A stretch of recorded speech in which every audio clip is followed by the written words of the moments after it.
হ্যাঁ মুসলমান, প্রস্তুতি গ্রহণ করো। আইতুলাহুম মাসতাতাতুম মিন কুওয়া। আর কিছু না করো, অন্তত দোয়া করো। গণতন্ত্র থেকে বের হয়ে আসো। গণতন্ত্র ইসলামে নাই। খেলাফততন্ত্রের জন্য দোয়া করো। নাসবুল ইমামি ফরজুন, ফিকহের অন্যতম একটা কায়দা, ঠিক কিনা? ইমাম কায়েম করার জন্য চেষ্টা করো।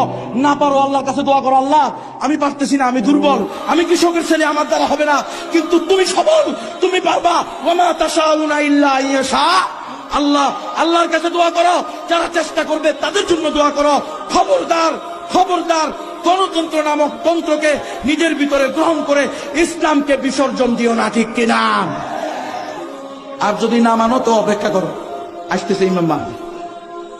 খুব বেশি দূরে নাই, কখন আসবে এটা বলতে পারবো না, তবে আলামত দেখো, কিতাবুল বিতান মোতালা করো। বেশি দূরে নাই। এই ইহুদি খ্রিস্টানেরা, ইহুদি খ্রিস্টানের দালালেরা, যারা আজকে নিজেদেরকে সুপার পাওয়ার বলতেছ, নিজেদেরকে ক্ষমতাশীল বলতেছ,